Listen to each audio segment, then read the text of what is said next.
Welcome to the Unlucky Sperm Club podcast, where we prove that you are not a victim of your circumstances, but a product of your choices. I am your host, Nelson Tressler. This episode is brought to you by the revolutionary goal achievement program, I Got Smarter, Goals Elevated. 10 minutes a day and $10 a month can increase your goal achievement by as much as 95%.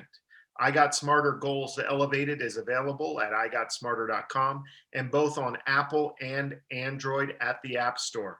As always, on the Unlucky Sperm Club podcast, we are all about to get lucky with some words of wisdom from today's guest. Chrissy, she is a true hero in my eyes, and I am sure in your eyes after you hear her story. She has overcome some very challenging circumstances in her life. I'm going to let her get into those, but she is a big-time podcaster, one of the heroes working on the front lines as a nurse, and her most coveted title is Grammy. So welcome to the show, Chrissy. How are you? I'm great. Thank you so much for having me. I appreciate being on. Yeah, no, thank you so much. I love your story. But before we get into that, I like to ask, what is one bumper sticker, quote, or piece of advice that we can start to show off with that will have people pulling over their car to kind of write down what you have to say next? Well, I have to go with my slogan that I say almost daily, which is, if all you've experienced is all you know, then you are in a deficit of knowledge, right? So simply put, if you don't think outside of the box, then you're going to be stuck in the box. Yeah, love it. Tell me how that's affected your life a little bit, and as you kind of get into your story.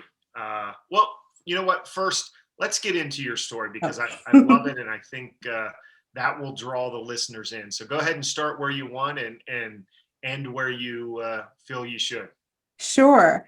So I will start where it all began in the Bronx, New York. So born and raised Bronx, New York girl.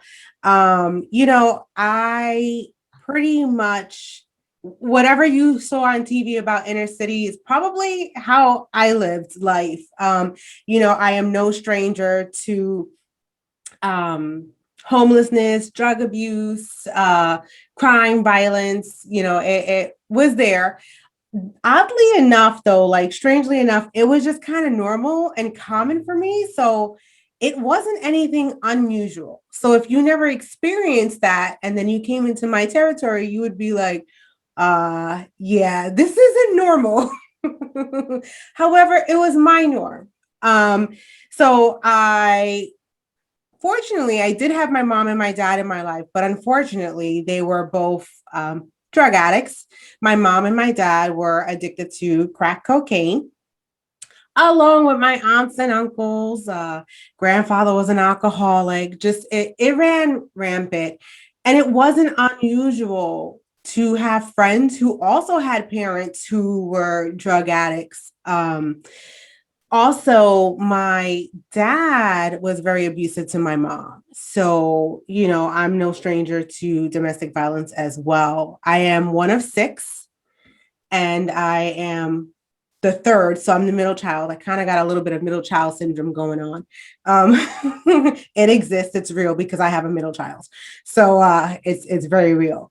But, I remember growing up and drawing these little don't do drugs signs and putting them on the wall, letting my parents know, like, hey, I know what you're doing. This isn't what you should be doing. It didn't matter. They would tear it down. They would rip it down. And if somebody wasn't high enough in the house, then somebody else got beat in the house. And it was just it was a norm. You did it. We didn't talk about it. Everybody knew it was happening. The neighbors really didn't get involved. Everybody minded their business. But I actually thought I was one of the fortunate ones where I still had food on the table, clothes on my back, and I still have both my parents in my life. So I was like, I'm not as worse off as anybody else. It's quite all right. I grew up with, unfortunately, friends dying to gun violence at a young age. And it wasn't only till recently that I was like, really? Wow. Like, yeah, that is a thing. It did happen, but it was so normal to me that I didn't even think that it shouldn't have happened growing up. So, I was uh, at that point, I was a circumstance of my environment. I was starting to just go with the flow. Like, this is the norm. I'm gonna just do what I've seen, and I'm gonna be a part of that environment and part of that world. And unfortunately, well, not unfortunately, very fortunately, I got pregnant at 14 and had my daughter at 15. That in itself was an experience. My mom was adamant about me having an abortion. You're going to have this abortion. I'm setting up this appointment. You're going. I don't want to hear anything about it. And I honestly thought I had to do what she said because she was my mom.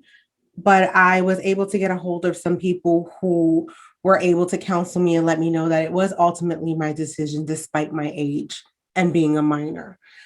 At that point, I decided I wanted to have this child. I wanted to do this. It was going to be the most impossible thing I could accomplish in my life because who at 15 is ready to have a child? Nobody, not one person. You also need a huge support system. And my support system was only my grandfather at the time because of the drug addiction and everything else going on around me.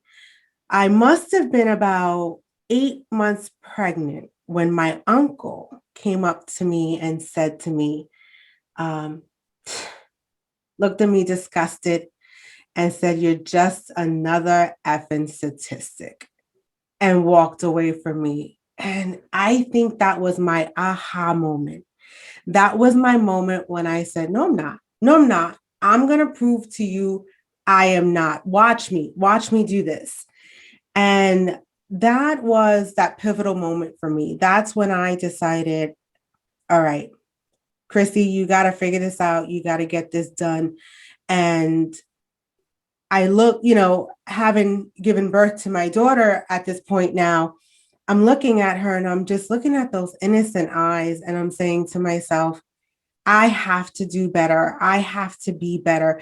And there is, I can't have any excuses on why I can't, because this life right in front of me depends on me. Like, I am ultimately it. I am it for her. And You know I what? mean, go ahead. There's so much there to unpack, and I would love Yes. to keep telling your story, but man, I feel like we're kindred spirits because I think I'm on the other end of this because my mom had me when she was 15 years old, and I remember growing up. I mean, some of the stuff that you're talking about, I've only seen on television, and I'm looking at drug use, losing friends to gun violence. Those sorts of things are very foreign to where I grew up in a very rural area.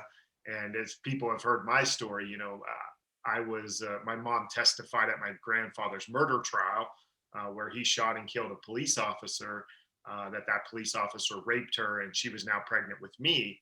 And the same sort of thoughts were going through her head as far as whether or not to keep the baby or not. And the reason that both of us are sitting here today is that you decided to keep that baby and my mom decided to keep that baby. So do you want to get into any of that? I mean, because as I said here, I'm the product of somebody else making that decision. I don't know what that thought process is, and I just wonder, what were you thinking as a 14-year-old, thinking that you were going to have a baby and what that was going to mean for you for your life? And I think a lot of people in the Unlucky Sperm Club, are faced with these type of challenges. Do you remember what you were thinking when your mom's pushing you to have an abortion, and why did you decide not to? I don't, I can't give you a specific reason on why I decided not to have the abortion. I just knew that in my soul and in my heart that that wasn't an option for me. That just was not an option.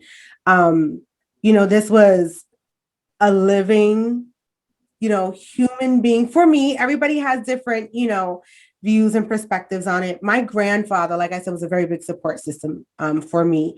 And he was a very spiritual man. So he instilled those values into me and those morals into me of, being able to think of a life as precious, right? And just having that compassion and empathy for life in itself. Um, the My mom actually did set up an appointment for me, and she had told me tomorrow morning when we get up, I'm taking you to the clinic and we're going to take care of this. And I ran away that night. Like I ran away from home that night and stood over my girlfriend's house. And I just remember sobbing, saying, I don't want to do this. I don't want to do this. I don't want to do this. I don't know why. I think every decision in life has a purpose, whether we know it or not. And I believe that my daughter was my purpose for that turning point for me to do that 360 and change my life and make sure that was that path, that was that crossroad for me, whether I knew it or not. Yeah. Yeah, So I and you think know what?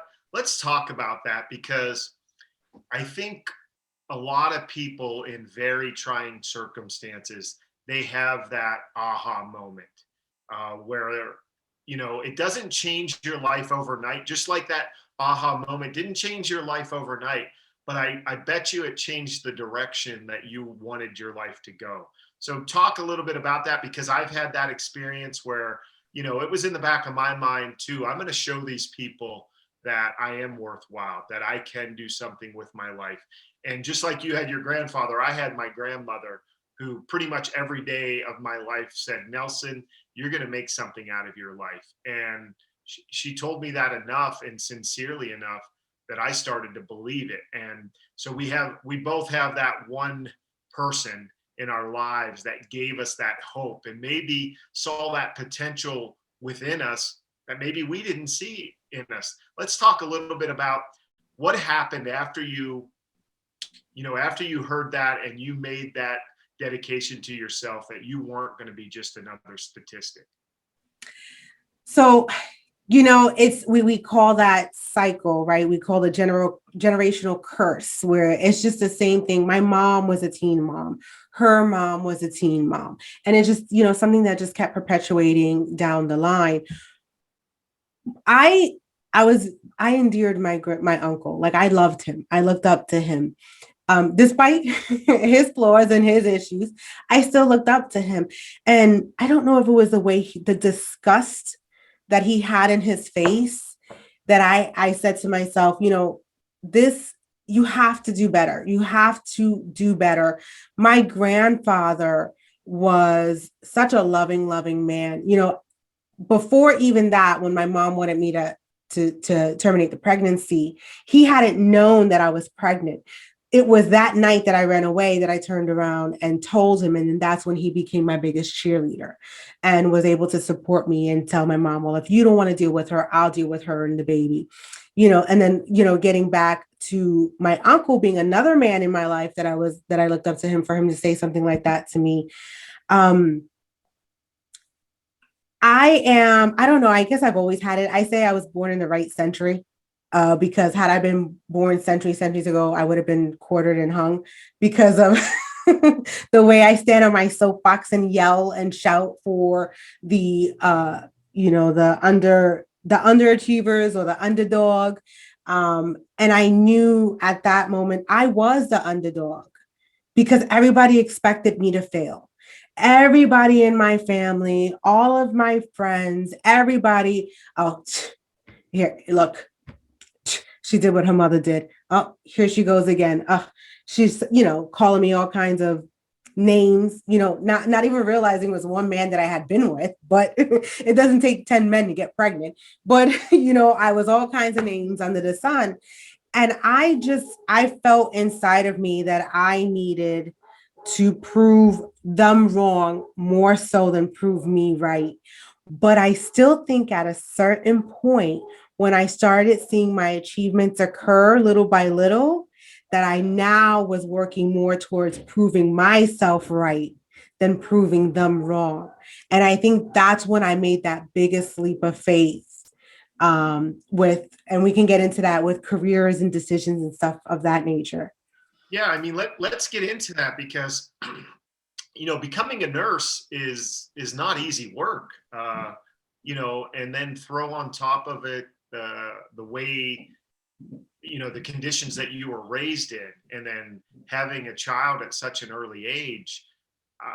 It's going through my head. How does somebody like that even graduate high school? Because my mom dropped out of school in the 8th grade, because of pregnancy.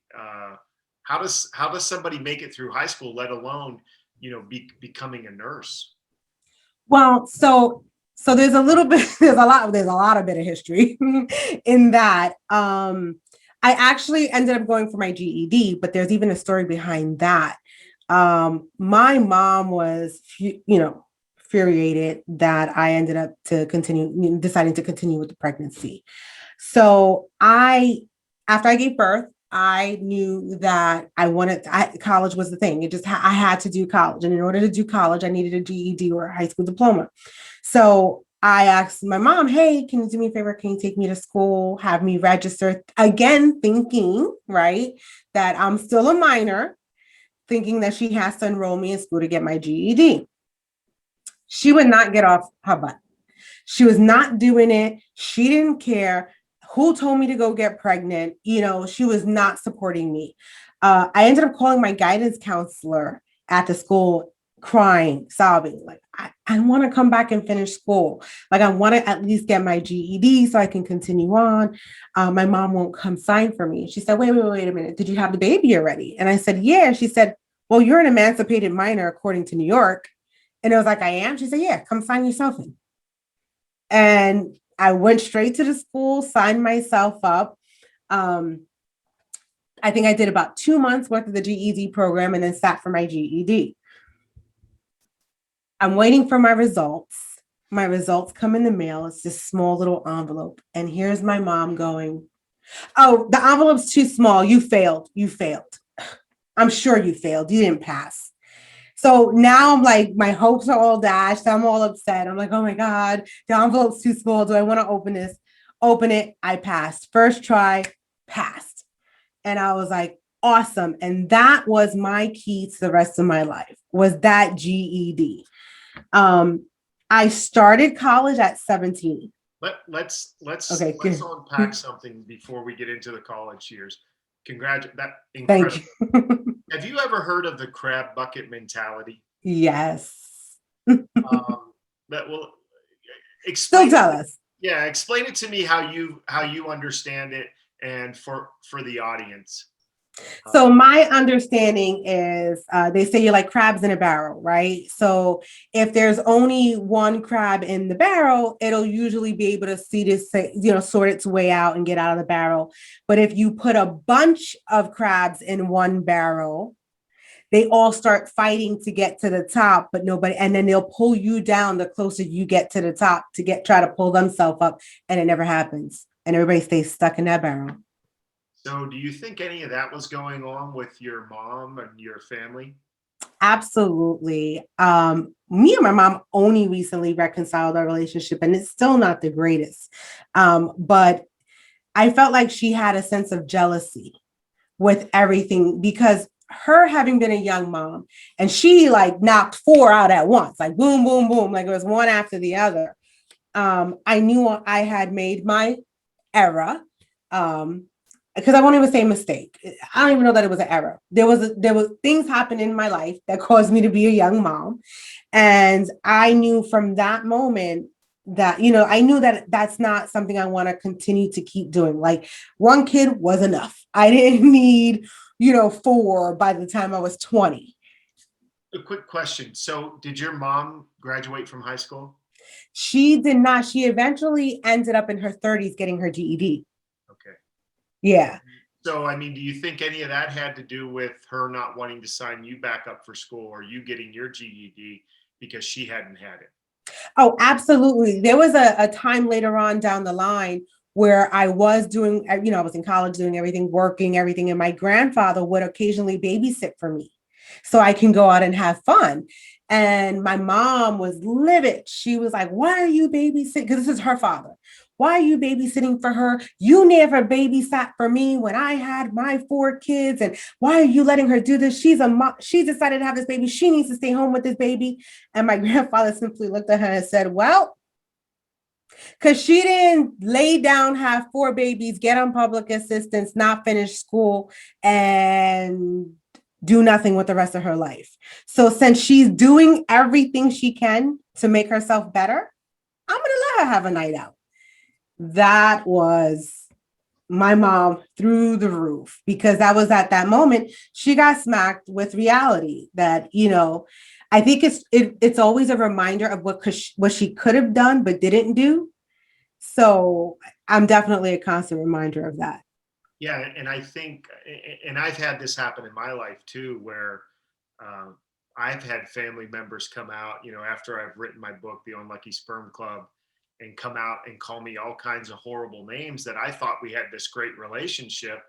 But I think the fact that I published a book and that I had some success in my life, I think some people take that you shining your light super bright is dimming what they've accomplished or what they've done in their life, or maybe it's bringing back regrets that they haven't done everything in their lives that they could have done. And I think a lot of times our biggest haters are the ones who are closest to us. And I've heard it explained to us, like, if you see that somebody wins $1 million and you don't know them, you're happy for them. Hey, you won $1 million.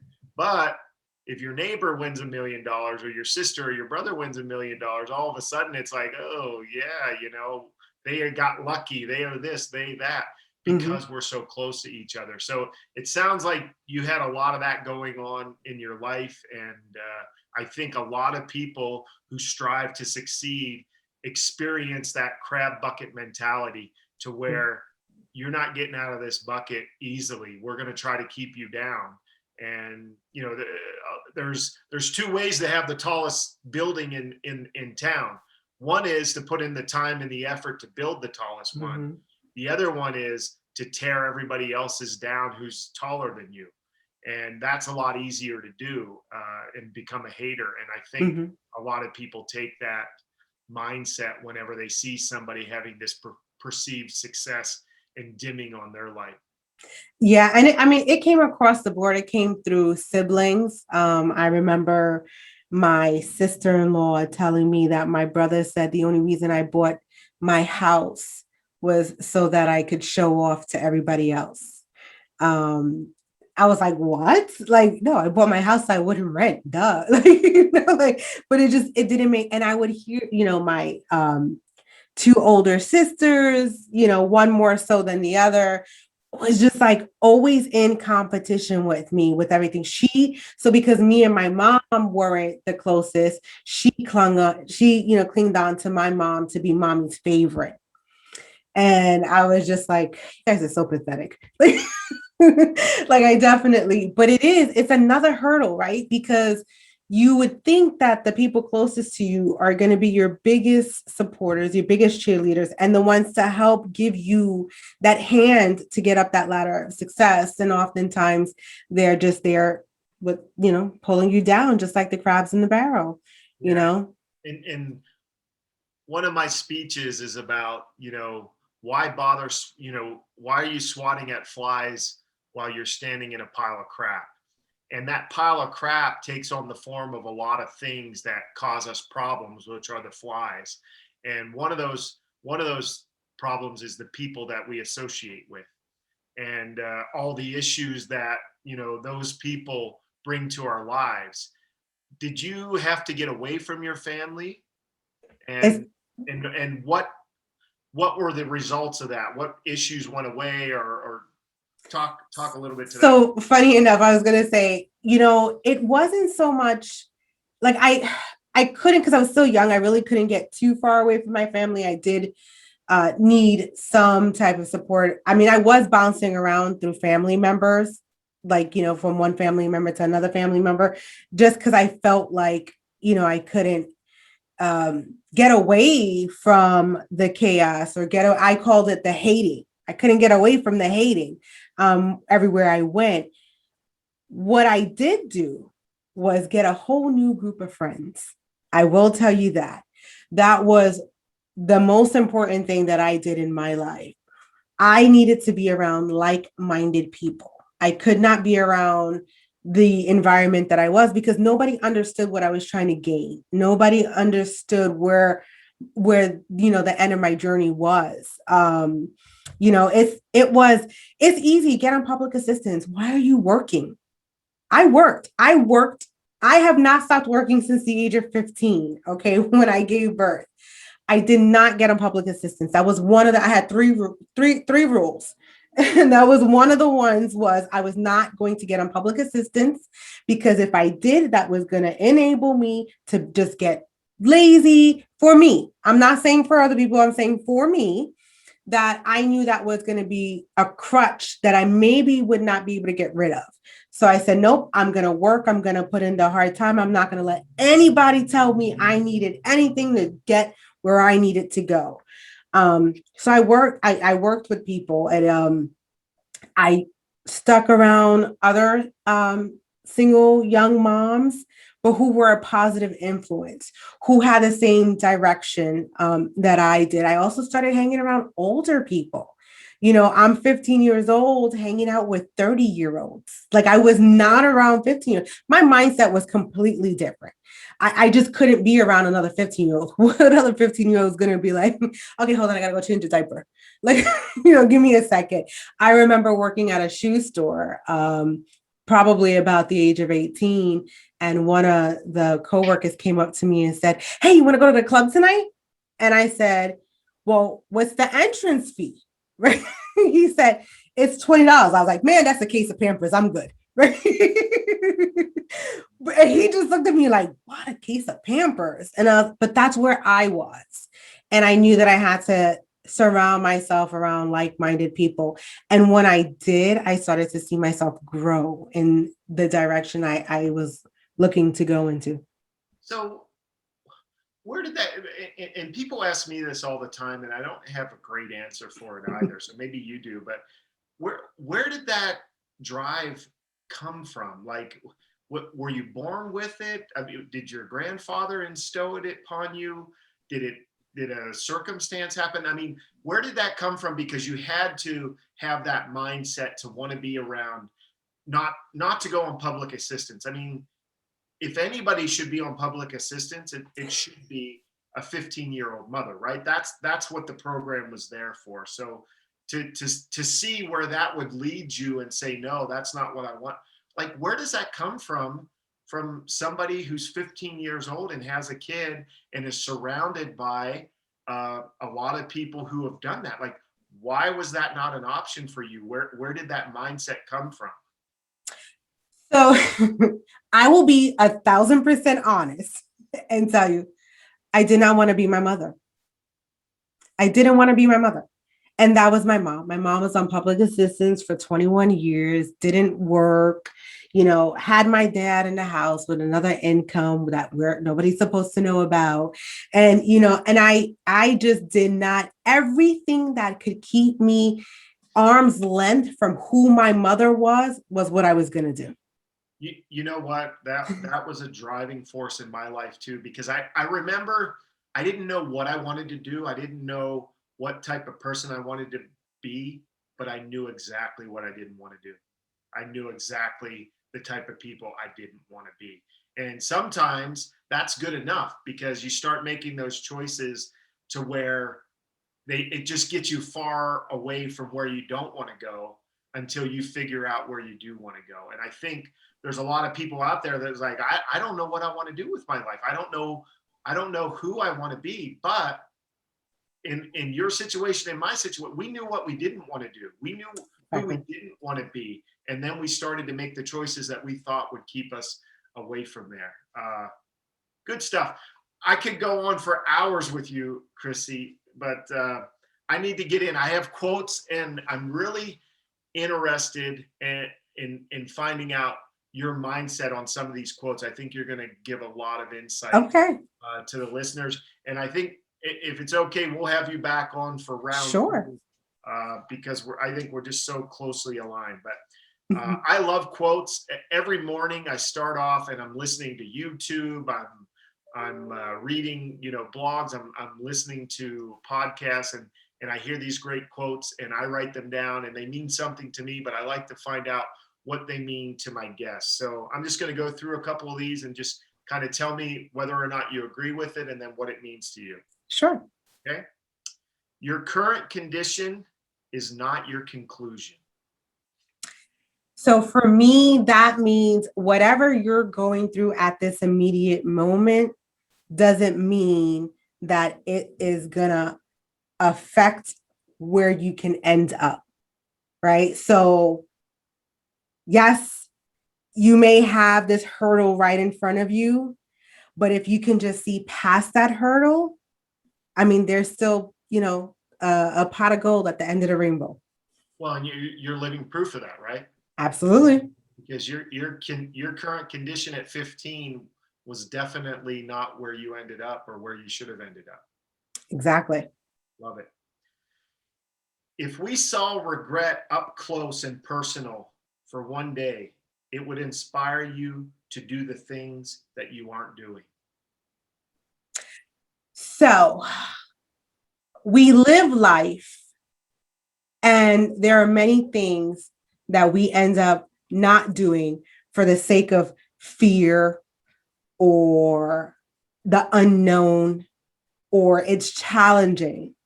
So then later on in life, when we're sitting in our rocking chair at 90 years old, we're sitting there regretting the things that we didn't do and the things that we didn't try.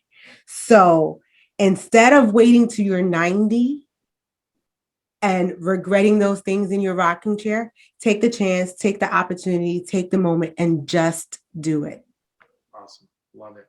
Love it. We will almost always find treasure if we just keep digging. So,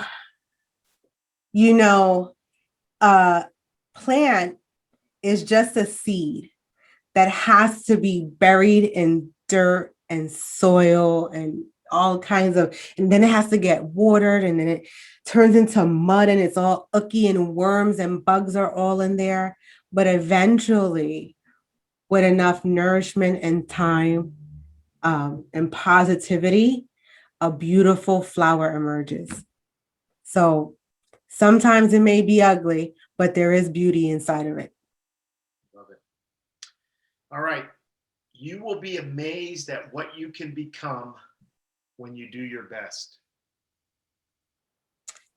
Stop doubting yourself. Just stop doubting yourself. Get rid of doubt. You'll never know what you could have done because you didn't do it. So just doubt yourself, and then you won't have to be amazed. You'll be confident enough to know that you can, and you did. You ever just wake up and have to pinch yourself at the life you're living from where you came from? I think I'm so busy, I don't even take the time to appreciate how far I've come. I have this one very close friend. We've been friends 35 years now. I'm 42, so 35 years now. And he often has to remind me of how far I've come. He's like, I need you to take a break, pause. And he pauses me.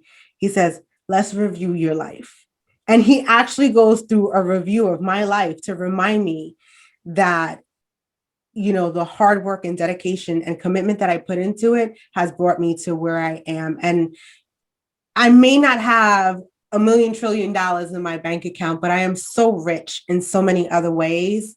So that's the one thing I do say that I have to do for myself is appreciate how far I've come. Sometimes just pause. Awesome. Love it.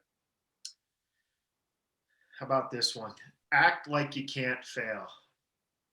Oh, that's easy because that's what I do every day. No, it's basically if you have confidence enough in yourself, you're not going to fail. So and guess what? Knowledge information, and education are the three things that can provide you that confidence to know you're not going to fail. Love it. Last one. Live your dreams, not your memories. Oh, stop living in the past. Just stop living in the past. What could have been, should have, would have been. Oh my God, if I would have done this sooner, if that, this, that. Just stop. I tell people the only reason you should look in the rearview mirror is to see how far you've come. You know, otherwise, keep moving forward. There's nothing back there. You left it behind for a reason. Chrissy, one of my favorite interviews of all time. I mean, Thank you. Love your story. I know there's so much more there. Please come back and let's finish our conversation. I think there's so much to be added to the listeners there. So thank you so much for being here. We also would like to thank our listeners. We appreciate your support.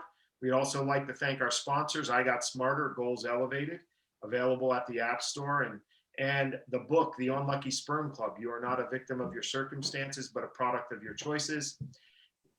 Available everywhere books are sold, including Amazon and Audible. Until next time, this is your host, Nelson Tressler, signing off and reminding you, don't let your past poison your potential or your purpose. The best is yet to come. Thank you.